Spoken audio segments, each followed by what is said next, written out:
Erin Brockovich. You probably can't even see that now that I'm looking at it. It looks a little small. But Erin Brockovich and Suzanne Boothby, the Brockovich Report. So, Erin, why are we still adding fluoride to the water? So, that's a good question. I don't know. I didn't even realize that. I think we still were, but apparently we are. Yeah. So, teeth, right? There you go. Look up. Mm-hmm. Those are some shiny pearly whites. Woo! So, again, Suzanne writes this, and I think she ghostwrites it for Erin because Erin's got an amazing voice and she agrees with what she sees here. Let's face it, water fluoridation is nothing to smile about.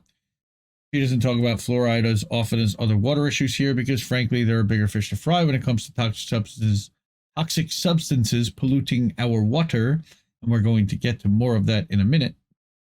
But a little story over the weekend caught my eye, and I thought now would be a good time to review my position on the matter. Did you catch the headline? No. Town employee quietly lowered fluoride water in the water for years. What? Yeah, the opening line of this AP story reads, residents of a small community in Vermont were blindsided last month by news that one official in their water department quietly lowered fluoride levels nearly 4 years ago, giving rise to worries about their children's dental health and transparent government, and highlighting the enduring misinformation around water fluoridation. First of all, I applaud this water operator. His name is Kendall Chamberlain, and he is Richmond, Vermont's water and wastewater superintendent. He told the Water and Sewer Commission in his town that he reduced the fluoride level because of his concerns about changes to its sourcing and the recommended levels. My duty is to take reasonable care and judgment for the protection of public health, safety, and the environment of my customers, he said, adding that to err on the side of caution is not a bad position to be in. Yes, that's how water operators should be looking at their job, as protectors of public health. Yes. Why would they not be? So she says again, let me be clear about my position on fluoride. For years, I've said that I don't believe a public drinking water system should be used to distribute any substance for the purpose of achieving a medical result. It's just wrong. How can we possibly control the dose for every American and get it right? I'm opposed to the continued policy and practice of drinking water fluoridation. I believe this harmful practice must be ended immediately. Public drinking water is a basic human right, and its systematic use as a dispensary of a substance for medical purposes is deplorable. Interesting word to use. Yep. If we really wanted to dose our water with vitamins, why not add vitamin C or D? To say that we're adding fluoride to the water as a public health intervention is just wild. You can watch me and Bob. I know I'm supposed to be more mature than this. Yes. But that fucking name sounds like it would go great on like particular websites. You know? Maybe. Bob like Balcock, I guess. I was gonna go Bocock, but yep. Well, you could go with that one too. That's like what Joe Rogan has. Joe Rogan has one of those. Okay. That's her go-to partner in water investigation, so he's pretty powerful and important. Talking about this issue at a town hall meeting in Florida back in 2018. Bob is a water treatment professional, and he's been a licensed California grade 5 water treatment operator since 1985, so he clearly knows what he's talking about. In the video, Bob makes a great point. Why do we work so hard to clean the water just to add something to it? It doesn't make sense. I support drinking water utility professionals who question this practice and work to make their communities safe. We must continue to look at this practice and ask why, after years and years and years of dental advancements, are we still relying on an artificial form of fluoride to help fight tooth decay? Want to find out if your water has fluoride in it? The best way to find the fluoride level of your local public water system is to contact your water utility provider. The U.S. EPA requires that all community water systems provide each customer with an annual report on water quality, including the fluoride content. If you live in one of the states that participate in CDC's My Water Fluoride program, You can find information on the fluoridation systems fluoridation status of your water system online at My Water's Fluoride. What do you think? Fluoridation just sounds like what if you wanted to turn everyone into like Florida Man, you'd have to do that to the water. You know, They literally sound Florida fluoridation. Yep. Right, and making it Florida. That's what it's doing. Right. And the other half of this story, unfortunately, is kind of draconian and scary. And I think we've talked about PFAS and forever chemicals. I know that when a big report came out, Erin herself had done an article about it. But it came out again that more than 57,000 U.S. sites are contaminated by these PFAS or toxic forever chemicals. Again, so what's going on with our water? It's being poisoned. Finding comes after a separate analysis showed that companies are exploiting a Trump-era loophole to avoid reporting PFAS pollution. So they're still not even reporting on it. And of course, there's our wonderful drinking fountain. The authors of a new study showing that tens of thousands of sites across the United States are believed to be contaminated by per and poly fluorocanyl substances, often called forever chemicals, right? Warned that their findings are likely vastly underestimate the prevalence of the chemicals. Why? Because they're used in so many products.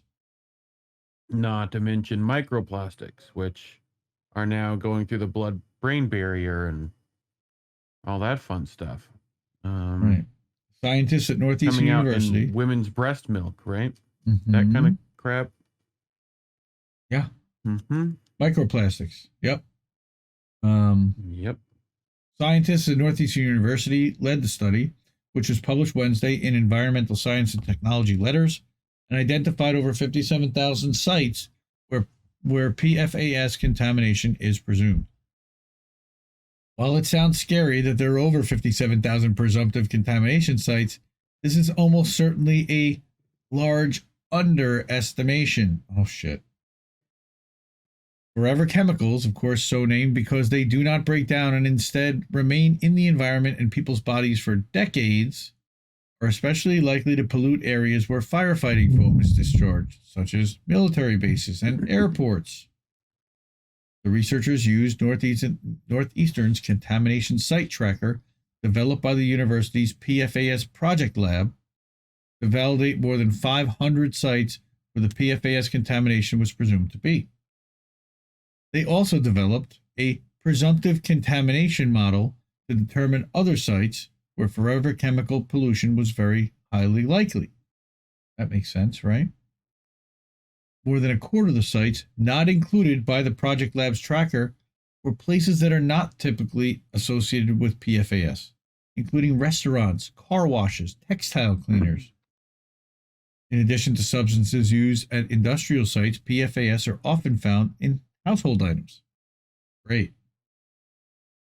Out of the 503 known contamination sites, reads the study, 176, again, 35% were observed in the map, and another 37% were expected by the presumptive model, but were not mapped due to data limitations, which again brings the total validation accuracy 72%, which is really scary. Okay, the researchers' model identified almost 50,000 industrial facilities. Almost 10% of those are wastewater treatment plants. That's bad. 3,500 current or former military sites, and over 500 major airports as places where contamination is likely. PFAS exposure has been linked to several cancers, thyroid disease, and other health problems, of course. Again, it's a large estimation.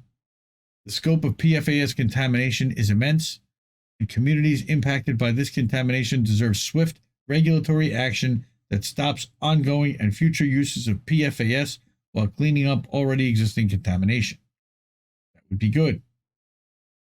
The study follows recent reports, again, showing that the EPA is likely underestimating the amount of PFAS contamination in U.S. drinking water, that so-called non-toxic products for children contain the substances, and that shelves at dollar stores are packed with items containing forever chemicals.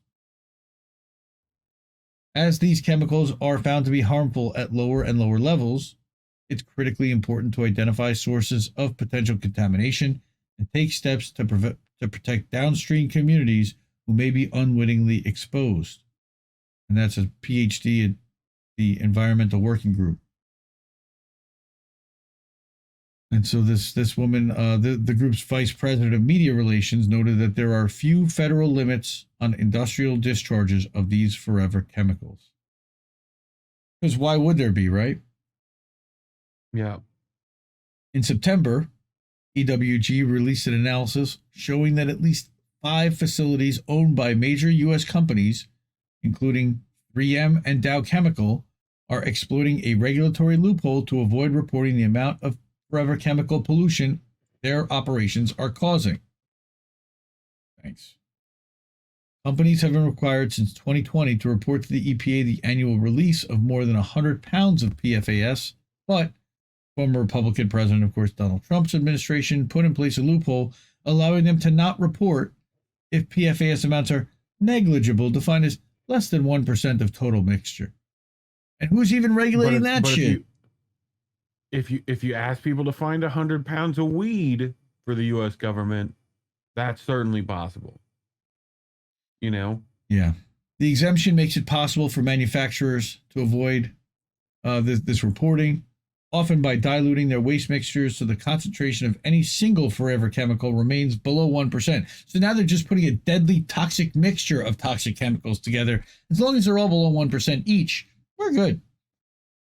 Facilities can therefore avoid reporting, even if they release one or a combination of PFAS in quantities significantly above the 100-pound threshold, so long as each forever chemical makes up less than 1% of the total mixture.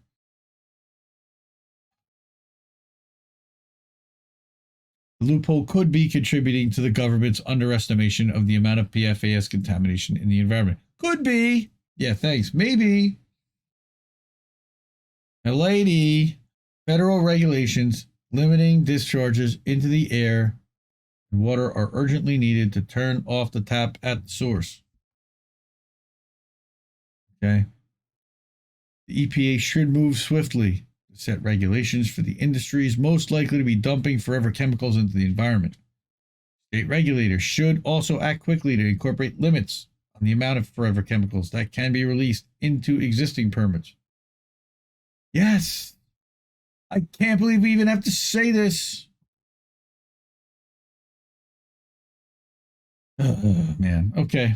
So that was a little frustrating. We had some good activism stories, and we only had one labor story, which was at Reef's request this week, because we've been basically all labor all the time. God, I love them. Yeah, but it definitely has been. So, you know. Yeah. We're good. See, yeah. Hour 20. That was good on the stories. Yep. Reefer is a 12-year-old boy. Oh, come on, man. That ain't cool, Colin. That ain't right. I was laughing at the Mr. Bocock. Well, okay. Maybe he is a 12-year-old boy then. Yeah, a mannish boy, but yes. Yes, Crab, I don't want Florida in my water either, for sure. 100%. That's great. Oh. that's like Florida man's stuff, like origin story. Keep Florida out of our water. Radioactive fluoride in the water. Okay. We got Florida man. Warren, somehow I don't think that this is true, but I'm going to have to verify. Kit is short for Gertrude? Makes sense. I thought that was Gert. I said Kithaniel.